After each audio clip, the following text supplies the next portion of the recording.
சொட்டு மற்றும் அதிசய கண்ணாடி. ஒரு சிறிய இந்திய கிராமத்தில் சொட்டு என்ற சிறுவன் வாழ்ந்தான். அவன் மாம்பழத்தை விரும்பினான் மற்றும் பெரிய நடனக் கலைஞராக ஆக வேண்டும் என்று கனவு கண்டான். ஆனால் ஒரு பிரச்சனை, அவன் தன்னை நம்பவில்லை. அவன் எப்போதும் சொல்வான், நான் நல்லவன் இல்லை, எல்லாரும் சிரிப்பார்கள். ஒரு நாள் அவனது பாட்டி ஒரு அதிசய கண்ணாடி கொடுத்து சொன்னால், இது உன் முகத்தை அல்ல, உன் மனதை காட்டும். அவன் பார்த்தபோது சிறிய சோகமான சொட்டு தெரிந்தான். பாட்டி சொன்னால், இது உன் சுயமரியாதை, நீ உன்னை நம்பினால் இது பிரகாசிக்கும். சொட்டு கேள்வி கேட்டான், நான் எப்படி இதை மகிழ்ச்சியாக செய்வது? பாட்டி, அதை நீயே உருவாக்க வேண்டும், வேறு யாரும் முடியாது. அவன் தினமும் சொன்னான், நான் துணிவானவன். நடனம் பயிற்சி செய்தான், சிரித்தான். ஒவ்வொரு முறையும் கண்ணாடி சிறிது பிரகாசித்தது. அவன் நினைத்தான், ஏன் நான் சிறியவனாக உணர்கிறேன்? ஒரு நண்பன் விசித்திரமான நடனக்காரன் என்று கிண்டல் செய்தான். அந்த நினைவு அவனை துன்பப்படுத்தியது. பாட்டி சொன்னால், வீடு பலமான தரையில் இருந்தால் மட்டுமே நிற்கும். சொட்டு மன்னித்து சொன்னான், அது ஒருவரின் வார்த்தை, அது என்னை வரையறுக்காது. அடுத்தது கோலு என்ற அயல்வாசி அவனை எப்போதும் சிரித்தான். சொட்டு கேட்காமல் மீனா என்ற நல்ல நண்பனுடன் நேரம் கழித்தான்.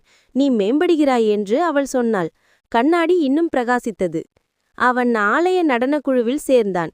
ஆசிரியரும் நண்பர்களும் கைத்தட்டினர். அவன் பலமானவனாகவும் மகிழ்ச்சியாகவும் ஆனான்.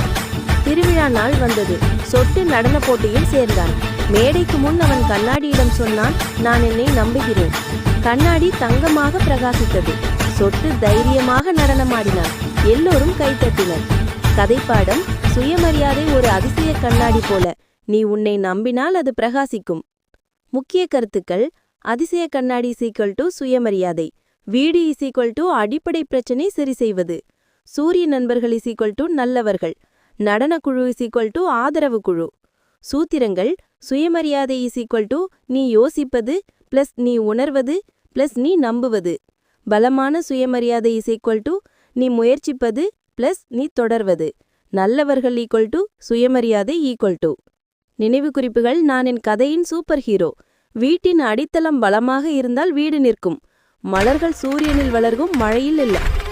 உதாரண கேள்விகள்: சொட்டு முதலில் கண்ணாடியில் என்ன பார்த்தான்? அவன் கண்ணாடியை மகிழ்ச்சியாக எப்படி மாற்றினான்? ஏன் அவன் கோலுவை கேட்கவில்லை? பெரிய நடனத்திற்கு முன் அவனை யார் ஆதரித்தனர்? பயிற்சி கேள்விகள்: உன்னை ஒரு சூப்பர் ஹீரோவாக வரை உன்னை பற்றி 3 நல்ல விஷயங்களை எழுது. ஒரு எதிர்மறை விஷயத்தை நினைத்து அதை மாற்றுவது எப்படி என எழுது. உன் சுயமரியாதை ஒரு வீடு என்றால் எந்த கட்டைகளை நீ பயன்படுத்துவாய்?